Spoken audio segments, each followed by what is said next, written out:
And welcome back, everyone. Welcome back to the grand finals here. The grand finals of the StarCraft Evolution League number 10. Again, it's been an intense event so far. It's been intense, it's been back and forth, but now we are back with that final best of 5. And we have a ZVT ready for you. And spawning in the right hand corner here of Blue Storm, we have our South Korean Zerg player, the SC2 Zerg. It is a 3-point. And spawning in the bottom left hand corner, we have his opponents. We have the South Korean Terran player, the Red Terran. Oh, as we do quickly fix up some of our player names and player colors from South Korea, it is Kiwian.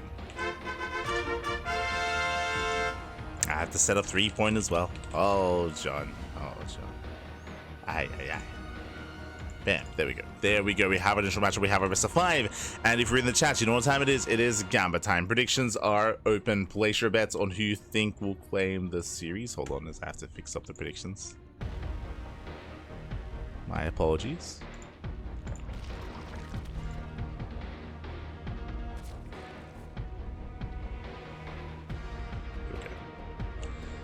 There we go. So predictions are now open. Place your bets on who you think will claim the series. Best of luck in the chat as we jump into our ZVT. Coming into this, we do have our main races, of course. It's going to be an initial 15-15 opener out of a 3-point. Meanwhile, Kiwian going for his own Rax Expand. So safe opener here out of 3-point. Sorry, out of Kiwian going for his own Rax Expand.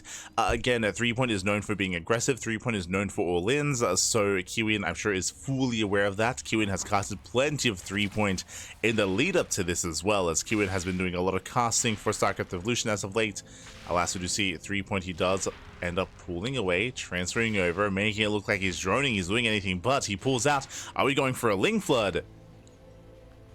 Again, that transfer was very suspect. Now, thankfully, Kiwian, he saw it. He did see the transfer. He is going into his own 3-back stim timing. Meanwhile, we have not droned. 3-point has not made a drone in quite some time. Overlords are on the way. Yep, and we're making lings, and so far nothing but lings. This looks like just a straight up Ling Flood here, a straight up all in at a 3-point, and this is expected. Again, if you're maybe unfamiliar with 3-point, 3-point is a hyper aggressive player. He will all in and cheese most games, if not all games.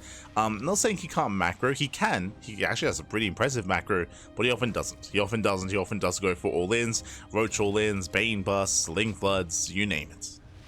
Here we go. Lings they have been amassing. Again, 3-point has not made a drone in quite some time, and he's not making any workers. Ling Flood is upon us, and back at home, Kiwian, he is somewhat aware. Remember, with his earlier scout, he did see the transferring workers. He did notice the lack of saturation, but no bunker. Oh, no bunker here for Kiwian. He is massing Marines, but the Marines are vulnerable. And here comes 3-point. 3-point catching at the Bio Army. He will get us around. He will catch at the Marines. Marines are going down one after the other. 1, 2, 3 Marines fall. There is no bunker. He tries to pull away. The boys are being pulled so far. He does consult the army. Oh no! Up the surround. He comes in. Gets one Marine. He's trying to force his way through. The boys are being pulled. Nice hold position micro. But Lings, it looks like they're barely slipping by so far. Very nice hold. Kiwian, he's holding on. Oh my god. Does hold on. The SVZ barely survive. He does hold on to the natural. And now we're droning. Now 3-point makes one drone. Just one. There we go. He's droning on up. He's saturating. He's macroing out of this. Kiwian has held. And Kiwian, I would say, is a better position. Kiwian, he is up 10 SCVs. Oh, 3-point. Knocking down those towers. Knocking down those rocks. Ready here to fully wall this area off. To be safe. Against any kind of counterattack. Meanwhile, we do see Kiwian. He's getting up into his own stim timing. Stim is almost done. Getting to fire bats and medics as well. Is there a world where 3-point can actually knock these towers over on the army? Is there no shot. No shot. Towers that has a 2 HP, 1 shot away from going down. Uh-oh. As Oh, does he go for it? Oh, he does! Okay, does wall him off. And just like that, half the army is on its own. And here comes 3-point for the surround. Ay, ay, ay. Catching out half the Marines. A very nice catch. And Kiwian, he's in trouble. He's in trouble here. Now, he does actually preserve 4 fire bats. Does preserve some of his army. But again, there's barely any bio supports. Just a really nice setup here from 3-point.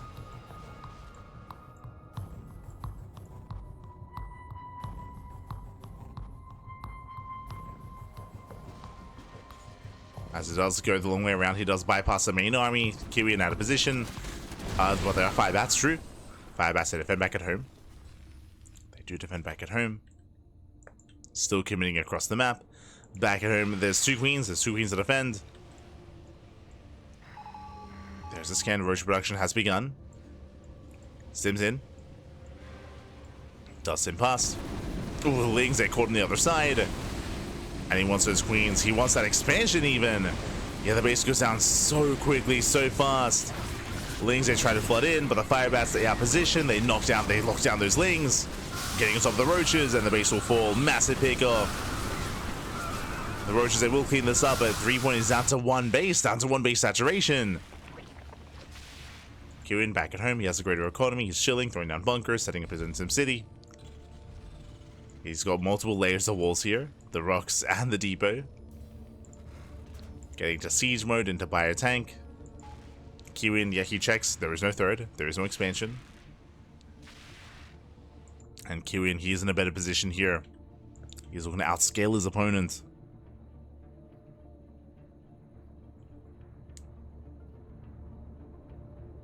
Scans once again, checking for the tech. Lair is done. There is a lair, but it looks like just Ravager Ling here from 3-point. Also, I really love the model for the fire bats.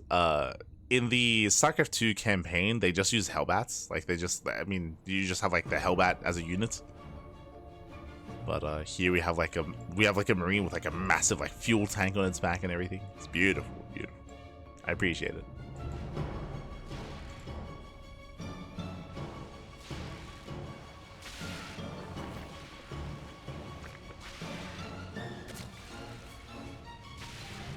Now that we are setting up to have the initial infestation bit on the way, rushing into infestors, I would imagine, to help support, to help try to stabilize. You know, we're dropping to the main.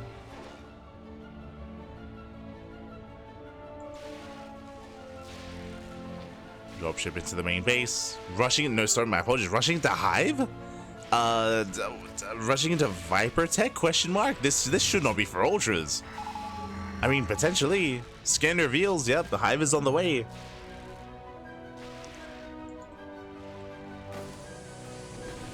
Like, Ultra Tech makes the most sense, but even then, 0-1 Ultras, okay. Miller Kiwian building up his army, soon to be getting his own 3rd base. Supplies are still neck and neck. But again, it is Roach Ravager here from our Zerg player. Kiwian moving out. And he does get spotted. 3-point is aware. Firebat dropping to the mineral line. Oh! He's rushing up some drones. So far 3-point is holding. Does hold, does defend, coming in from behind. Now the Science Vessel can throw down the defensive matrix. Rock's gonna be knocked down, locking in the army. I mean, we're catching out workers. That's gonna be 12 drone kills. Ay, ay, ay. Going for the base once again. Rock's get knocked down. Oh, that's gonna be 14 drone kills. Oh my god, they get roasted! Drones! There's no escaping this. Firebats, they bust in. Oh my god. Look at the stim firebat go. They're crazy. I mean, they're crazy. GG gets called. And with that, Kiwian, he will take game number 1. Whew, GG. He will take game 1. He will take a lead in the series. And we'll see if 3-point can bounce back. We'll see if he can bounce back here. As a reminder, it's a best of 5, so plenty more games ahead of us, plenty more games to come. As a reminder, this all began with threepoint going for an all-in. Threepoint, he went for a link flood. He cut workers at 18. He cut workers to 18, went for a massive link flood, and he failed to break the natural. He failed to break the main. He did not do enough damage. He killed a handful of SCVs. With that Kiwian, he snowballed out of control. Was able to counterattack, snipe the natural base, and just made sure that the threepoint never quite recovered. Quite did recover.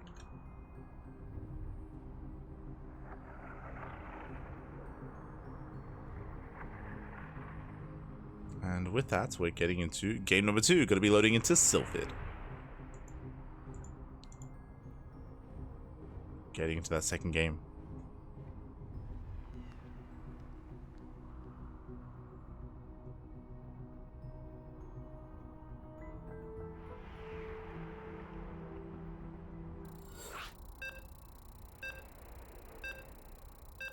As a reminder, Sylphid, of course, is going to be a 3-player spawn map. 3-player spawn map. So there is a bit of an RNG factor, and I would not be surprised if threepoint opens up with the pool first, or even a gas first. We'll see. We expect another all-in out of threepoint. It is what is expected out of him. We'll see if he commits to that, or if he defies expectations.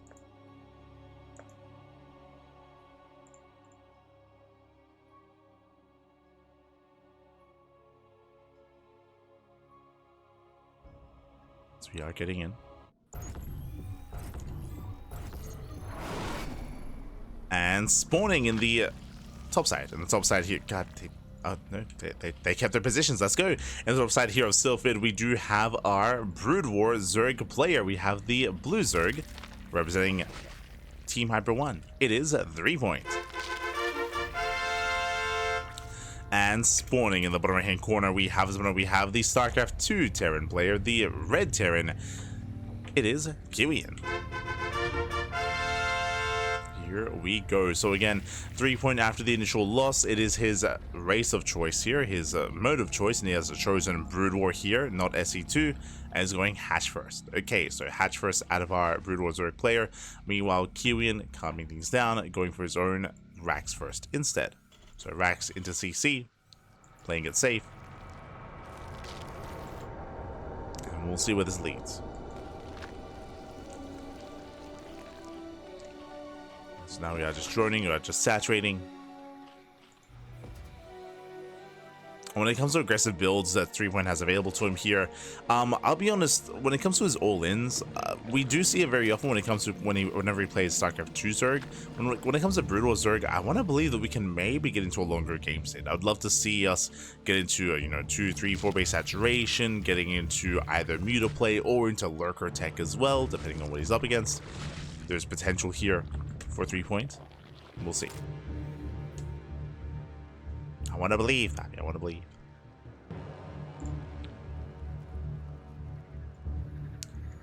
This Kiwian does claim his natural. And the threepoint is still setting up. As a reminder, macro hatcheries are a must when it comes to Brood War Zerg because there are no queens, there are no injects. I mean, there are queens, but very different kind of units. When it comes to macro here, there are no injects, so when it comes to extra larva, hatcheries are required. We have link speed on the way, 6 links in production. Threepoint here will soon move out. Whereas Kiwian does find the spawn location of the threepoint. Does confirm. Is aware of the opener. Is aware that he is safe.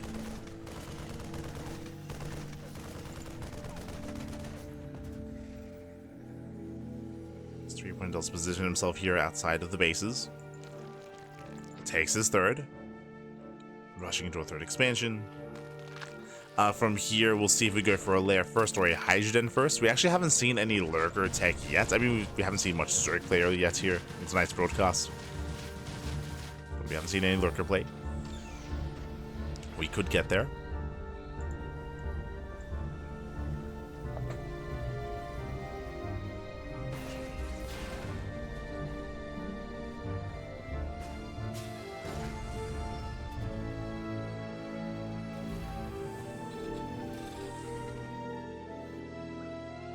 As Kiwian is going for his 1-1-1, delayed third TC. From here we can go into Cloak Banshee, we can go into Banshee play, we can go into BC opener instead. There's options. Speaking of BCs and speaking of getting ready for anti-air, it is going to be a Hydrogen opener out of 3-point, not rushing into a lair. Now for those that are curious, as you can see, Hydrotech is hatch based. You do not need a lair for Hydrogen, but you do need a lair for lurkers, and this is typically where this leads. So Hydras initially, so Link Hydra into lair into lurker tech, and then you can go into your spellcasters, whether it's Queen or whether it's Defiler in a longer later game. Ooh, meanwhile, that is a fast armory here. Interesting. Going for the initial add-on swap. Armory is on the way. Wait, what? Setting up for mech. Okay. That makes a little bit more sense here. I was a little bit confused because the Rax was positioned to actually get on top of the reactor. So I was like, wait, reactor marine? But there we go. We do have a mass factory. With the help of the army, we can go for a Thor drop. Medevac into Thor? No shot. Show us what you got. Show us what you got. Liberator does get across the map, does get eyes on the third base. Hydras are in position. Liberator gets turned away. Okay, more Liberators. More Liberators in production here. If it was a fast lair into fast Spire, I would imagine we could go into something like a Thor drop, but instead fast +1, more Liberators, getting into more Hellions, and making it up. Of course, once scouting the Hydras now were aware of the potential lurker tech. Kiwian knows. Repositioning. Covering the gases. Does delay gas mining. Well, I love the look of the Hydras as well. Let's go. Like, the headpiece is very Brood War, and it's something that, like, they did change coming into SC2.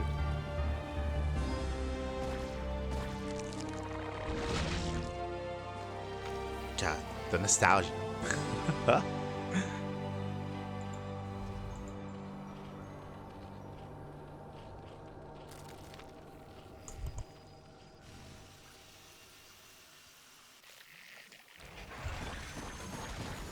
As Liberators are going to be shut down. Despite that, they do get 4 drones. Not bad. They get 4 drone kills. Likewise, just massing up more Blue Flame Hellions and tanks. Lair is now done. Oof. As the Liberator does get quite a lot done here, getting up to 5 drones.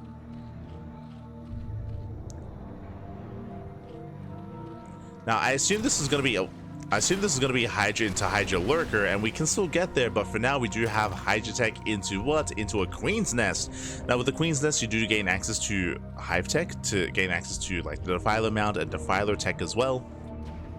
But before we can think about Hive, here comes Kiwian. He's pushing right down mid. Hellbats morph in. We see the Hydra's getting ready for a surround. Going for the tanks. He gets 1. A massive pick off. 1 tank goes down. That's half of the firepower gone. Oh, I say half, really a third, as the second tank has arrived.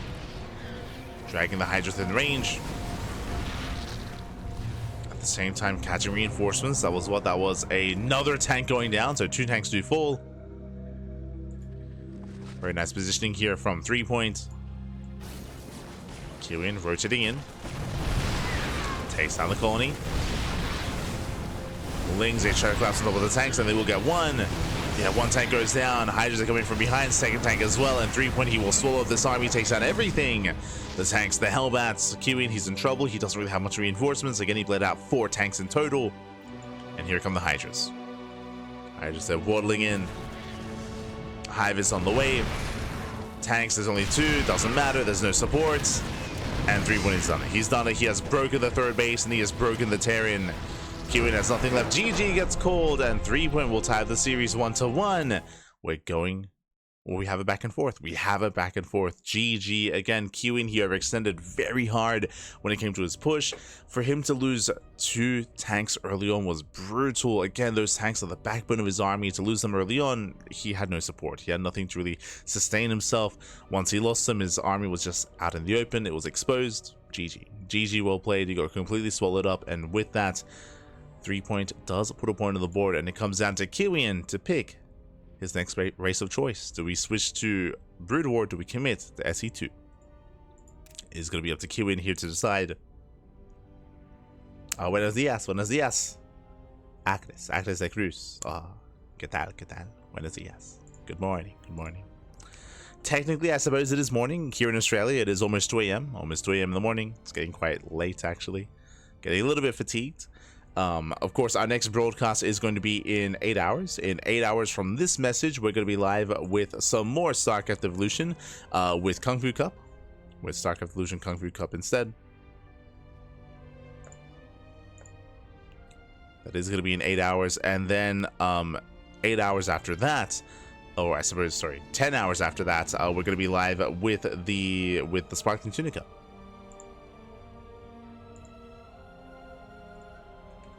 And then after that, we're going to be live. Yeah, you know how it goes here on the CranKy. Like, you know. 2 casts a day. 2 casts a day every single day. You know how we do.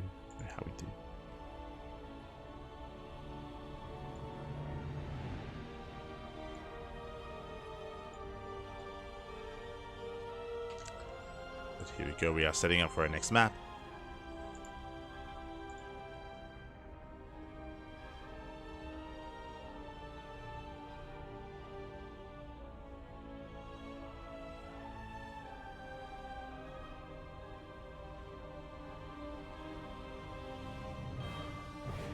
Setting up.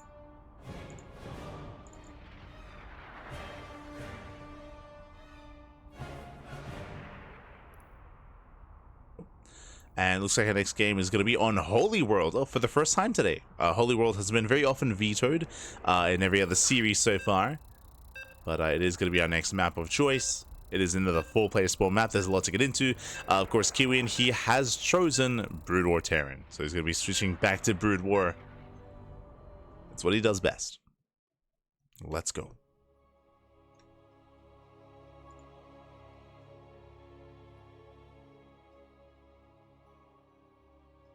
The technical morning. The best morning of all? Question mark? Oh, no. Bueno, it's very late / very early / late días, papi. Gracias por el cast. De nada, papi, de nada. Here we go, we're getting to game 3 and spawning in the bottom right hand corner. Bottom right hand corner here of Holy World. We do have our players switching places. God damn it. Yeah, every time. Switching colors as well.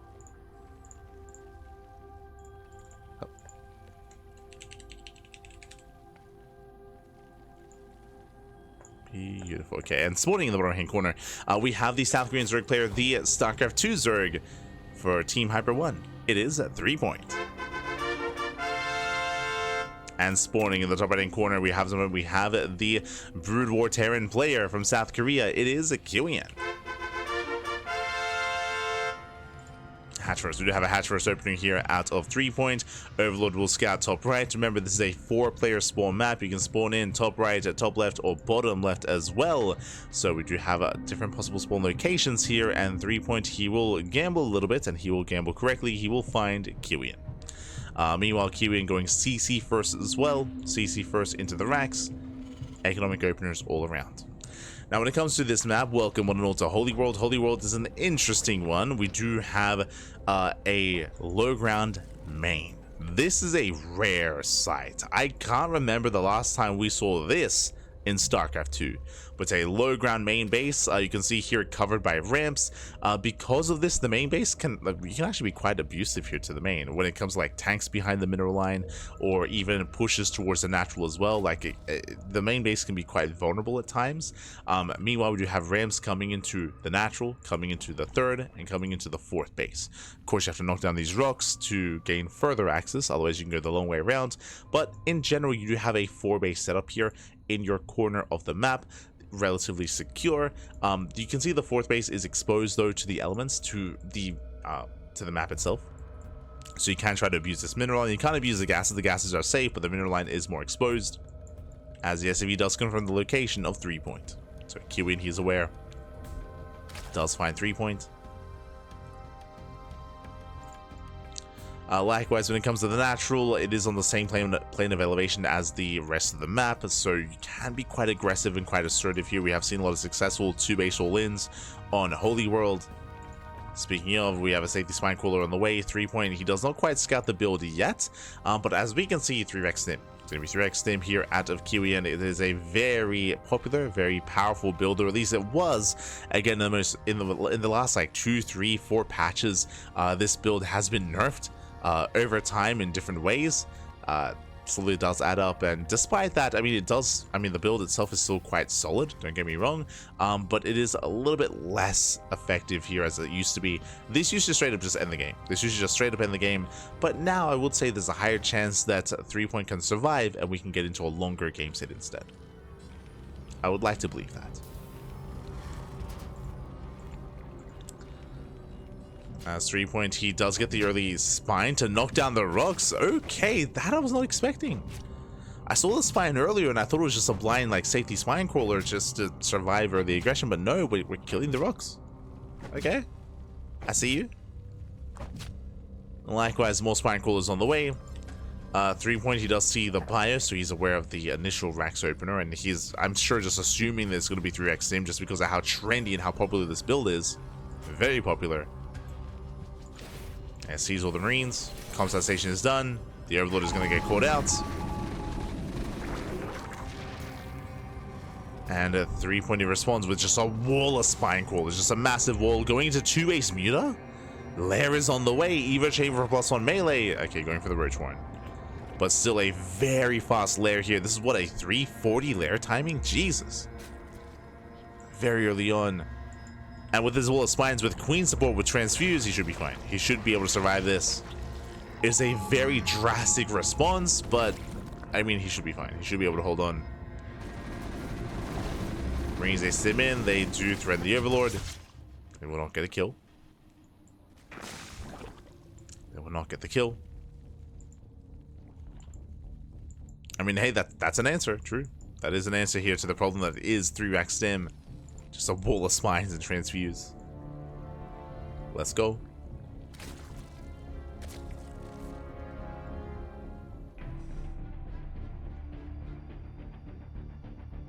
More Marines rally in. There's a scan into the main. Does confirm the fast Lair. Again, fast gases. I would have assumed seeing this that it's going to be 2-base Muta, but as we can see, the Roach Warren is hidden. So hidden Roach Warren, Kiwian, he does not scout behind the natural. He is not aware of the roaches. Doesn't exactly know what's going on. Now, I would have assumed this was a 2-base Roach all-in, but a 3rd base is being taken, and we are rushing to an infestation pit. Interesting. Now, based on the hybrid defensive opener at the natural, based on the infestation pit, are we bold enough? Stormhost, I believe they reach, right, from this base to this base. Because of the close by ground, because of the vertical spawns, we could go Stormhost here, right? I believe so. Potentially. Never mind. No, Hive is on the way. But like technically, because of the spawn locations, I think you can get to the other side with the Locust Wave. I believe the Locust will survive to the gases. I don't know if they'll live towards the base. Regardless, 2-base Hive. The hell's going on? Okay. So 2-base Hive here. From 3-points. Now, we saw the attempted fast Hive last game, and this can lead into fast ultras. I would imagine Roaches, they trade well for themselves. Oh my god, they shut down most of the bio. There we go, tank does arrive. Now, this could be for fast Vipers. I'm leaning towards fast ultras just because that would make the most sense in my mind. Like, we're not going to rush into like a Spire into Greater Spire or Hydrogen into Lurker Den. We'll keep an eye here. It could just be supportive Vipers, I guess. Meanwhile, BC, Jesus, meanwhile, rushing into BCs. BCs on the way. Oh, the Ravager extend. Massive Eagle, he gets 1, he gets 2, he gets 3. 3 Ravagers go down. Just get one of the tanks. And it looks like 3-point, he will barely hold on. Oh, the tank survives. Oh, there we go, it does go down towards the end. Hive is done. What's it gonna be? What are we going for? Is it Vipers? Is it Ultra Cavern? Yeah, there it is, ultras. Like, yeah, that makes, like, the problem is that this makes the most sense, but at the same time, it doesn't make sense. Like, What I mean by that, it makes the most sense that that's the only thing that's available here is going into fast ultra. It gets scattered, by the way. Like Kiwian sees everything, sees the hive and the ultra cavern. But the problem that I have is that the upgrades, they're gonna be 0-1 ultras. Like the upgrades are so lacking. Spire is on the way. Now you could argue that the goal here would be to try to catch Kiwian before Ghost Tech, but there's a BC randomly. More BCs on the way. Meanwhile, looks like, yeah, this was scouted. And that does explain the Spires. The Spires for Corruptors for the BCs. BC does waddle in. They're kind of waiting on the way. BC pushing its way forward. There are Queens to defend. No transfuse. There's a scan. Does confirm the researching Ultra Cavern, of course. Again, rushing into Ultras. And without Ghost support, these Ultras, they can wreak havoc. Like, they might not be the best upgraded Ultras, but against like Marine Tank, they're gonna be pretty good. I was gonna say okay, but now they're gonna be pretty good with Cadence Blading. And with +2 carapace, like 0 melee upgrades. But you don't need melee upgrades if you're up against Marine. Like the Ultras, they'll do well for themselves. Oh my god. About to connect. Ultra has arrived. It does come in, does shut down the bio. Ooh, I say that, that's Hanks, they shell away at the Ultra. Kindness plating's not done. Yeah, the upgrades are not complete. No kindness plating, no +2. And the Ultras, they melt. Clutch transfuse, keeping it alive, but the Ultras, they go down one after the other. 10 seconds away. He needs 10 more seconds. And the Ultras, yeah, they're going down one after the other. Just before kindness plating. Upgrades are lacking. And Kiwian, he's done it. He's done it. He has broken the natural base. Breakthrough 3 Ultras. Again, it was all just before kindness plating. Now it's done after the fight. If only it was 10 seconds sooner, then maybe. I mean, even then I'm not convinced, but it would have been better regardless. There we go, Ultra has arrived. Lings, they come in to support. Ultra still goes down though, there's just so many tanks. And Kiwian has broken the natural. And now pushing in towards the main. And remember, we spoke about this, the biggest feature of this map is low ground main. So the tanks have the high ground advantage. Pushing into the main, it's crazy.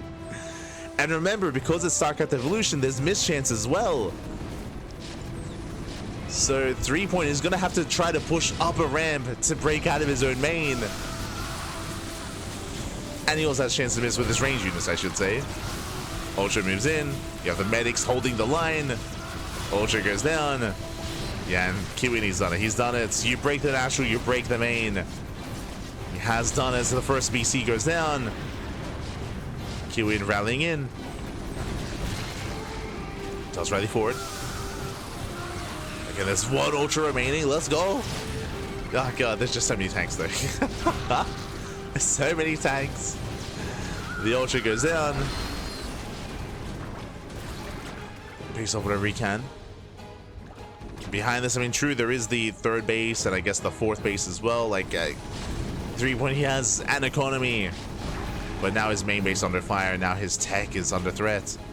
Going for the spawning pool, the hive, and the Ultra Cavern. GG gets called, and Kiwian will take a 2-1 lead in the series.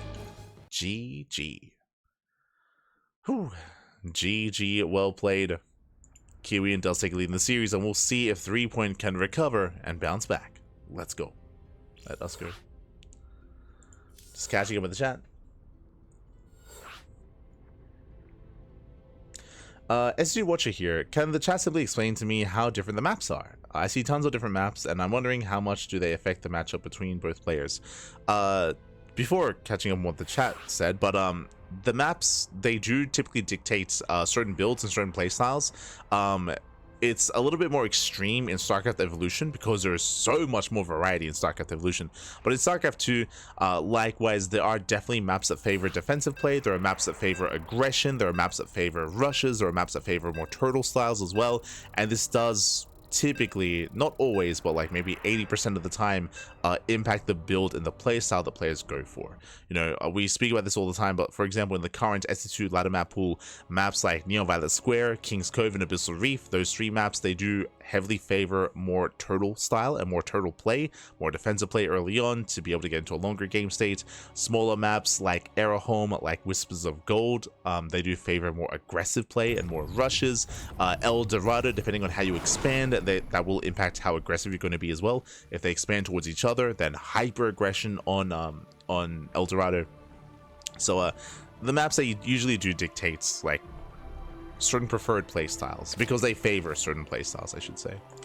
And it's hard to like go against the grain in that sort of thing. You still can, it's just like the map is working against you. We bring that up as well. You know, sometimes a player goes for an all-in on a map like Abyssal Reef, and it's like, oh, it's more difficult to pull that off, and there's a higher chance for the opponent to defend an all-in on Abyssal Reef, for example, stuff like that. Speaking of all-ins, we're proxying, but but here we go. We are jumping on in, spawning in the top right hand corner here of Vermeer. We have the South Korean Zerg player. We have the SC2 Zerg going gas first. Okay, gas first opener, gas pool, delayed hatchery, very aggressive start here from our Zerg. It is 3-point. And spawning in the top left and also proxying in the dead center. Now, the reason why the proxy is in the middle of the map, because remember, he doesn't know where his opponent is. He doesn't know. It's a 4-player spawn map. He doesn't know where it is, regardless going for the proxy 3-racks. It is Kiwian. The gamba is real. He is gambling hard right now, and he gambles well. The SV, he will check top right first, and he will find his opponent. He will find 3-point. So, very fortunate scouting pattern here for Kiwian. He rolls the d20, he lands on a 20, but not really. Remember, late expansion, late hatchery, faster gas, faster spawning pool, faster ling speed, potentially faster roaches as well, as he's staying in gas. He stays in gas, so this is either going to be for a Bailey Nest or a Roach Warren. So very aggressive start here for 3-point. So he will have units to defend. Meanwhile, the Overlord does confirm the proxy. The boys are being pulled. And he's here to deny the bunkers. He's here to deny those bunkers. Oh! Drones get spotted. Checks to the bunkers. As there we go, bunkers are on the way. Again, Kiwian, he did hold it close to the chest. He did delay his bunkers, just waiting for more Marines. SCV is going to go down. Oh, we just don't away. We just don't away from the bunker. First SCV gets surrounded, second SCV as well. Nice kiting here with the Marines. Does kite back, has shuts out most of the Lings, but the Queen is on the way. The Queen is, actually delayed. Yeah, the Queen was delayed in favor of Ling speed. The bunker will not finish as the SCVs were sniped. We have a backup SCV on the way. Just now left. Just to leave, and the bunker still does provide some surface area to make use of. Oh, I should say it does create a choke point to make use of.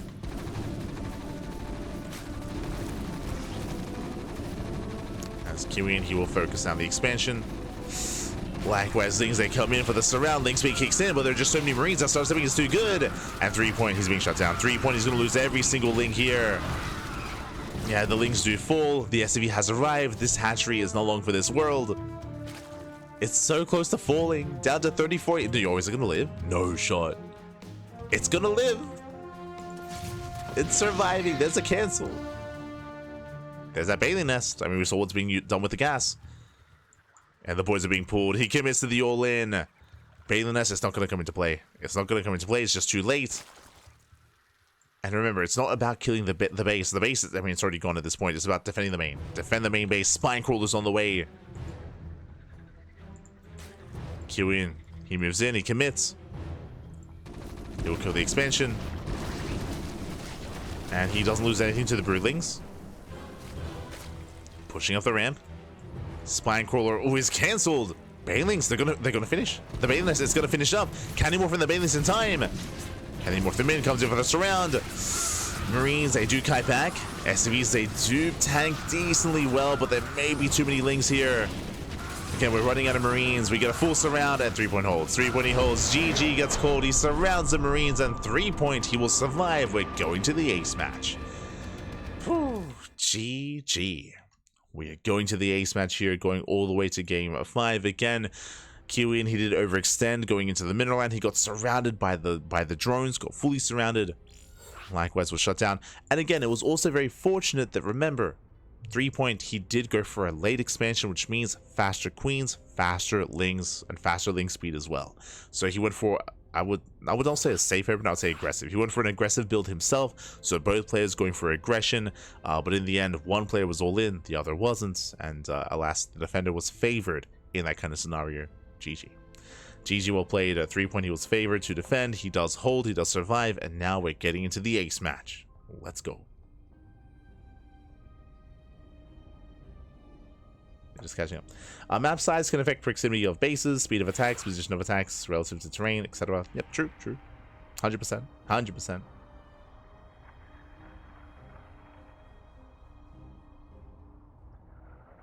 The tournament you're watching right now is on another level of variety because it includes both SC2 maps and StarCraft 1 ports, which are even crazier. Yes.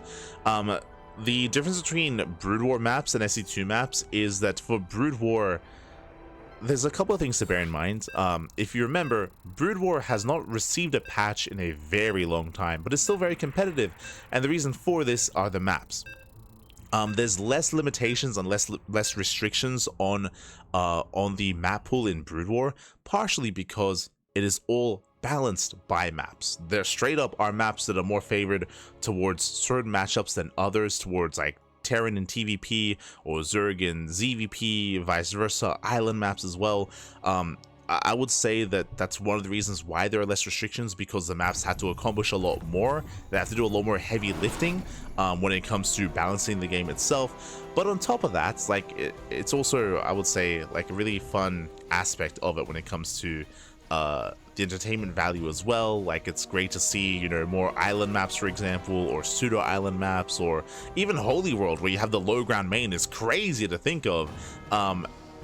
And they're willing to do that for multiple. It isn't just also because like there are less limitations and you know they have to rely a lot more on maps when it comes to balancing the game, but also if you remember, they have a lot more control over their map pools, so they actually rotate map pools a lot more frequently in Brood War. So if they do introduce a map pool that's maybe a little bit one-sided, or maybe one-sided in a way that they didn't intend, they can just remove it. Like they can just remove the map in the next season in a couple of months. Like the map rotations are a lot faster, I should say, in Brood War compared to where in SE2, where we used to be similar, but nowadays in modern SE2 we get a map pool for a year, right? It takes us a year to get a new map pool, so we're kind of stuck with it for a long time. So it makes more sense as to why we would want to be more careful. We're conditioned to be more careful with our map pools because we're stuck with it for a year, right?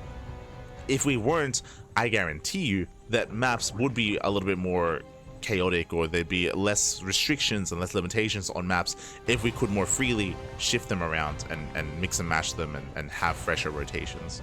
I think that's just a byproduct as to the current like landscape that we're in, when map rotations are so rare for SC2. But for now, we're going to be settling into the ace match and spawning in the top right, or in the right hand side of Purity Industry. We have our South Korean Zerg player, the Blue Zerg, going for a hatch gas pool standard opener here in Purity Industry. It is 3-point. And spawning in the top side, going for the 3x stim timing once again, we have the South Korean Terran player, the Brood War Terran. It is Kiwian. Here we go. We have 3 Vaxes, we have the Academy, we have Stim on the way. We're building up towards that early Stim timing, or that initial build. Now, if you recall, the last time we saw this build was on Holy World. And what happened on Holy World? Well, we saw 3-point walling up with Spines. He completely walled off with Spine Crawlers. He went into early Roaches, and then he rushed into Ultras. It was a crazy build and a crazy style. But that was his answer. His answer was to just wall up with Spine Calls and play Roach. In general here, against Brood or Terran, because of how prevalent this build is, Roach play is the safest way to play. It is difficult to defend against this with Ling Bane. Very difficult. So we expect Roaches at a 3-point. For now though, we're settling in. Hatch gas pool into a 3rd base. Just droning, just saturating.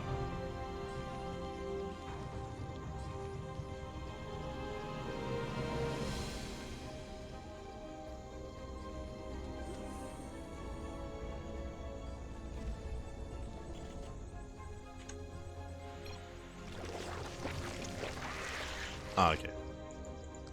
So that's the STC. You know, Overlord getting caught out.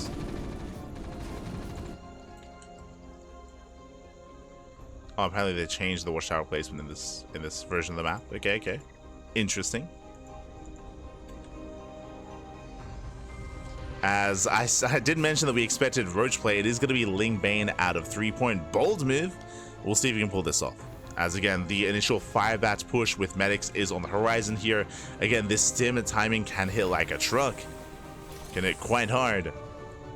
And 3-point is playing it safe. Again, this is a Baneling Nest before Lair. So really early Baneling Nest here at a 3-point for early Baneling production. Here comes the move out, gets spotted by the Lings. 3-point, he's aware.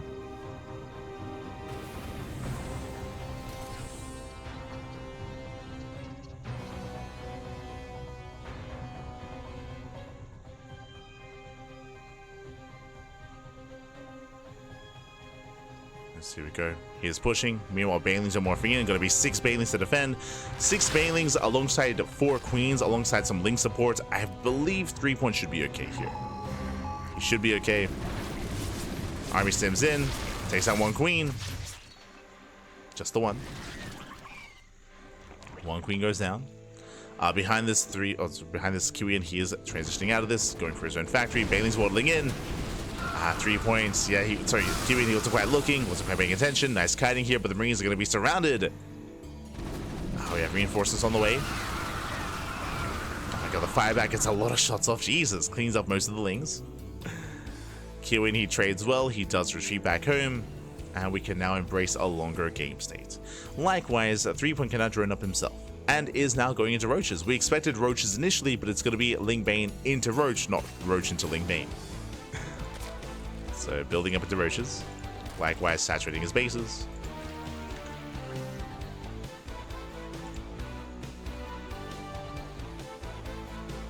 Brutal Bio Army is so cool. For sure, for sure. I mean, the Firebats just add so much more to this as well.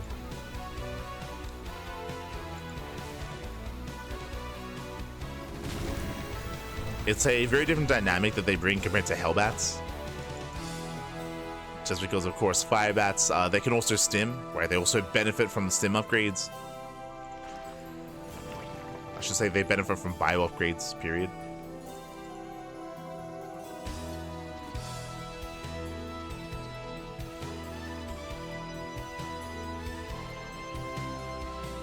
Likewise, does move out, does skirt around the edge. Likewise, we have attended Roach Ravager here. From 3-point building up, securing himself here in between the bases. Kiwian, he does sneak around the edge. He's going for the mineral line. How many Roaches? 6. So this is enough to defend, but last 3-point out of position. He's out of position. Kiwian slipping into said mineral line. Goes straight for the 3rd. 3-point does react. He does pull away. Please, that a Queen? Ooh, the Firebats, they hold the line. They shut down the Banelings. 1 Baneling left. Gets targeted down, but there are enough Roaches. Ooh, there are enough Roaches to defend here, and with that, at 3-point, he will hold. He will clean this up. Behind this, committing here to Biotank. Does commit. Likewise, let's go. Irradiate is being researched. For those that are curious, Irradiate is kind of like a ground parasitic. Oh, I say ground. It's kind of like a parasitic bomb, except of course, parasitic bomb is exclusive to air-based units. There are some distinct differences, though. I think the biggest difference is that once the irradiated unit is destroyed, once it is killed, Irradiate runs out. Whereas if you remember, Parasitic Bomb does persist in the air even after the unit dies, as like a persistent anti-air kind of like AoE zone that runs out over time. Because of that, it is not uncommon to go for irradiates on high HP units like Ultras, like Roaches, Ravagers, or even irradiate your own units to boost in, like irradiating a dropship or irradiating a science vessel to be sent into your opponent's army. If you irradiate a Ling, the Ling dies and it runs out. Oh god! Jeez. Jump into the main. 3-point does defend, does hold. Science vessel's building up.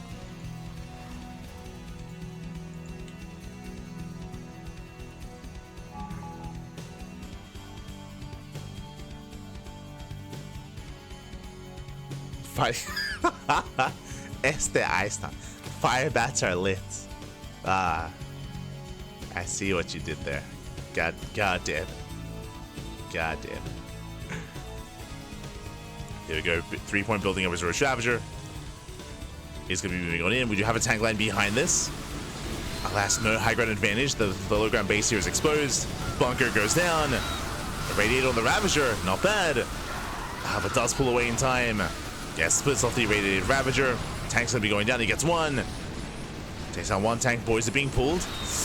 Kiwian barely holding on. It does hold. Does hold the line. Science vessels do survive. Tanks repositioning. But you can see how difficult it is to defend this location.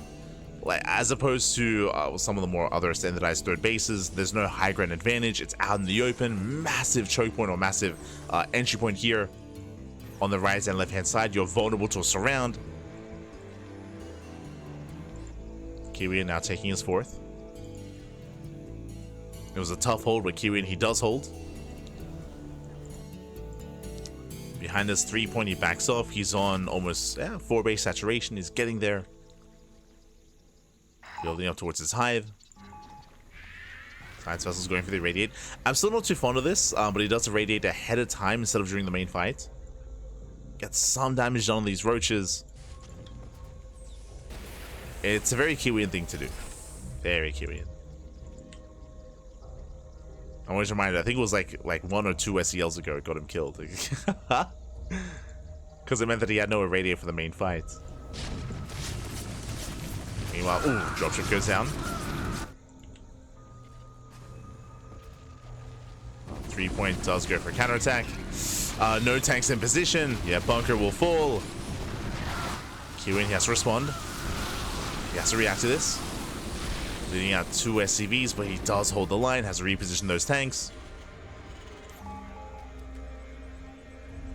Let's get into the main, gets eyes on the hive and gets eyes on the spire. Interesting, we have a spire and an ultra cavern. So 3-point getting into his final form, building up in towards ultras, vipers, potentially broodlord tech, potentially. Oh, radiates the mineral line, but does pull away. And one drone goes down. Nice splits.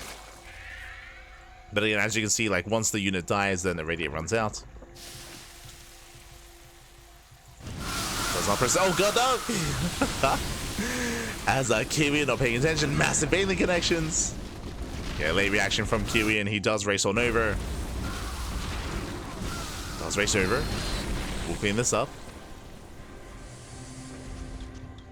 Kiwian, calm down, Kiwian, calm down. As he was caught out. Behind this, building up more ultras, building up more vipers.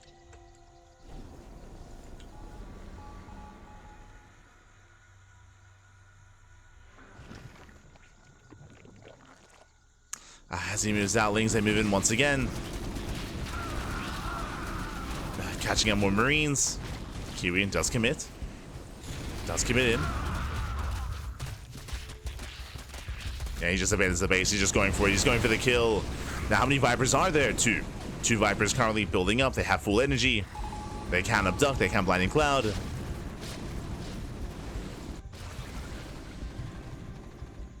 Yeah, Kiwian scouting ahead of time. Does spot the army. Does go for the Vipers, actually. Does radiate, but does not irradiate the ultras. Yeah, with that, the army does collapse in. 1, 2, 3 tanks going to be going down. Brutal blinding clouds. Vipers will fall, but alas, Kiwian is being cleaned up. Completely cleaned up here. Ay, ay, ay. Okay, he has, what, 1 irradiate left? It's up to 2. 3, Jesus. 3 irradiates. Again, going for the ultras. Yeah, he will shut down the Lingbane. Yeah, very nice defense. He holds on. BCs have arrived.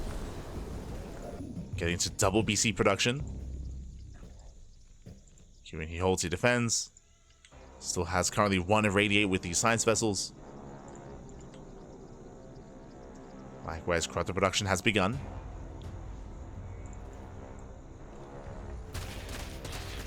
As they counterattack, they do distract. Meanwhile, Kiwian moving in. This is risky considering there are corruptors, by the way. Has to pull back. Just irradiating whatever he can. Let's go. I do not have to get the hell out of here. And we'll bleed out one of those science vessels. Likewise, building on more battle cruisers, more BCs. Oof. One vessel goes down. Someone earlier was mentioning why isn't he using the eraser? If it wasn't explained earlier, an eraser is the move when you radiate your own units, your own science vessel. You just rush into a mineral line and just try to kill as many drones as you can. True, we didn't see that, unfortunately.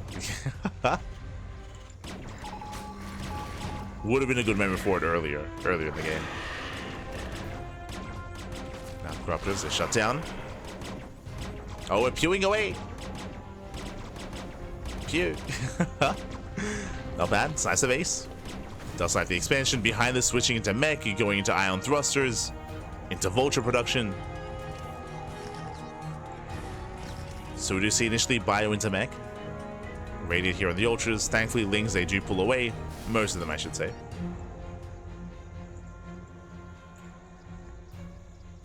Oh, as 3-point, he's setting up for a massive doom drop. That's 7 Dropalors. Oh, right. The island base. Okay. Can I go for the island, or I guess across the map? We'll see how hard he commits.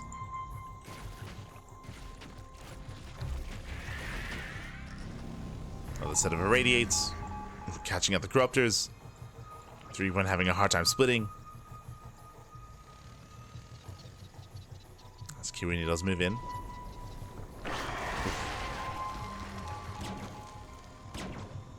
Does commit, does move in.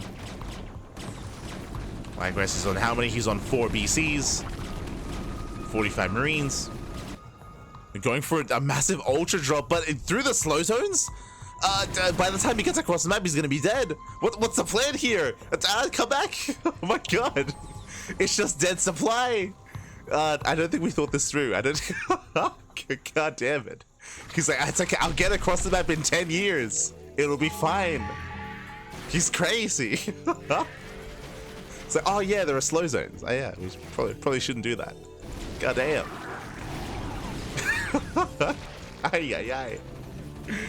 As Kiwian, he does rotate towards the south side, pushing towards the bases. Overload speed was not researched. That's also probably a big factor as well as to why this was not going to work. As ultras are going for a counterattack, they catch out the army out of position. We're going for the base raid. Bases are going down, ultras are coming from behind. Where are the science vessels? Yeah, nowhere to be found. They were caught out, and with that, the ultras, they will clean up the bio. Back at home, Kiwian, he will be able to defend with reinforcements. At least he should. Oof. Takes down the final ultra. Final ultra goes down, but alas, GG gets called as there was nothing left here for 3-point. He had no bases, no economy. You can see him down in supply, and Kiwian will take the win and become this week's champion. GG. GG, well played. 3-point, he was all in. He was completely all in. He had no economy, he had no saturation, he had no sustainability for himself as he was losing far too much. He was able to clean up the army for the most part towards the south side, but there was nothing else. There was just nothing else there. GG, well played. Kiwian will claim the win. Congratulations there to Kiwian. Meanwhile, shout out to 3-point for making a series out of this and for having a back and forth as well. It was great to see a later game TvZ, seeing Radiate come into play, seeing the BCs as well, seeing that kind of late game army composition from Kiwian. Likewise, we saw 3-point attempt to deal with that as well. With some mixed results, it was definitely a little bit awkward. Again, you can see how awkward it can be when it comes to engaging. Like the Irradiates, they do provide so much support for the army against the air army, against the ground army, against the ultras, against the corruptors as well. Definitely a more unique dynamic. It's interesting to see how that's dealt with in the future. I mean, it also doesn't help that 3-point didn't really have an economy to sustain those losses, so he was just running out of time and running out of space. But GG. GG, well played.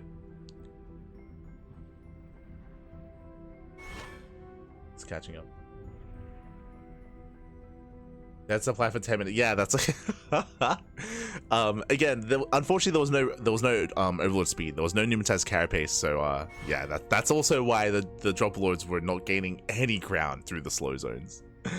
But regardless, GG, well played. Congratulations to Kiwian, I believe winning his first StarCraft Evolution League period. His first one. Congratulations. Congratulations. And with that, we are going to be wrapping up here for the initial broadcast. I say that because we have another broadcast coming up. Of course, we have some more StarCraft Evolution on the horizon. Here we go as we switch our scenes over and catch up on our schedule. We just wrapped up with our Saturday evening broadcast. It is 2 a.m. in the morning, very, very late, and at 10 a.m., at 9 a.m. KST, at 10 a.m. AEST, that's going to be in 8 hours. In 8 hours time, we're going to be live once again with what? With Kung Fu Cup StarCraft Evolution. That is another tournament organized and hosted by SC Boy, the Chinese community, where they also feature StarCraft Evolution as well. It is a little bit different though because they have a unique format. Basically their format here for SEL, it is losers pick. For Kung Fu Cup, it is a little bit different. Instead, it is actually set for game 1, SC2 versus Brood War, game 2, Brood War versus SC2. Like they force the switches out of between the matches, and they also force Brood War versus Brood War in best of fives. In best of fives, they force Brood War versus Brood War, so that's always a lot of fun seeing that dynamic. Maybe not the most balanced of scenarios, but a fun dynamic nonetheless. So look forward to some of that. Again, that's going to be in 8 hours. We also have Sparkling Tuna Cup tomorrow evening as well. Plenty of content, plenty of StarCraft on the horizon, plenty, as always, 2 casts a day, every single day. Now, next week, I believe, is going to be a little bit leaner for us, thankfully. Checking our schedule here, I believe we should have Tuesday evening and Wednesday evening off. So next week is going to be a little bit more leaner for us, so we can have a little bit more time to ourselves, time to just catch up on VOD content and take a breath and just take a breather. But outside of that, we still have plenty more StarCraft on the horizon. We have the Thermal 2v2 circuit that is also Sunday evening. True, Sunday evening after Sparkling Tuna Cup, we have the Thermal event. We don't cast that, but we do admin it. We do work behind the scenes on Thermal's tournaments. Likewise, we have the Enki Pro Series next week. We have StarCraft Evolution Code A. True, we have Code A next week. We have Biggest Store Monday, Woody TV Mondays, Monday Night Weeklies, of course. More Kung Fu Cup, Little League Cup as well. Little League Cup is going to be exciting because we're going to be featuring Scarlet. Scarlet was invited to Little League Cup and she did compete, so we're going to be covering that in English. That's going to be next Friday. We have KSL. And of course, just more content, more StarCraft, as always, Pappy, as always. Of course, there are some big offline events on the horizon as well. Events like Star Wars Zagora, GSL.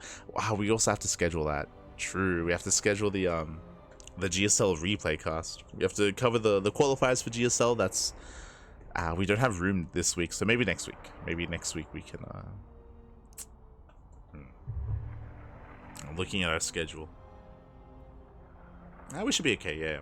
So the first week of May, the 7th, the 8th, the 9th, like that week, we should have time to cover GSL. So we're probably going to be casting the GSL qualifiers. The GSL qualifiers were actually taking place as we were casting. They were taking place tonight, but there's no live coverage of those matches. We're going to be getting the replays, and we'll be going over the replays most likely next week. Not this week, next week. That is the plan. So I'm just looking at our schedule. It's a busy schedule. Regardless, with that, thanks for watching. Thanks for the support. We do appreciate it. Thank you so much. Didn't think the BC switch would work in time. Yeah, it was crazy. Oh, it was crazy, Pappy, crazy. Appreciate to see it. But with that, thanks for watching. Thanks for the support. We do appreciate it. Big shout out to Caprulu Cat in the chat as well. ! SC Evo. If you want to help support StarCraft Evolution, you can do so via Patreon. Again, there's a very dedicated team working on the models, on the assets, on the balance, on porting over maps as well. There's a lot of work that goes into StarCraft Evolution, and if you want to support them, so then you can do so via Patreon. So that is there if you want to support the evolution of the mod. You can do so there. Otherwise, thanks for watching, thanks for the support. We'll see you guys tomorrow or in 8 hours time with some more StarCraft Evolution, or in just under 24 hours with some Sparkling Tuna Cup. Otherwise, thanks for watching. Gonna head over to bed. Stick around, we're gonna be giving another StarCraft streamer a raid. Who is live at the moment? Who can we send everyone over to? Let's have a look. Let us have a look here. I see our mate Dave is live, Luis as well. Let's see. Bond Gaming, true. We'll find someone to raid. Otherwise, thanks for watching. We'll see you guys next time. Also, you can help support us as well. Exclamation mark Patreon in the chat if you want to help support our own endeavors as well, our own tournaments like Sparkling Junior Cup and many other tournaments. We also do host events on a regular basis, monthly and weekly, so you can also support us on Patreon if you wish. Otherwise, thanks for watching. We'll see you guys next time. Until then, ciao, papi, ciao, hasta luego.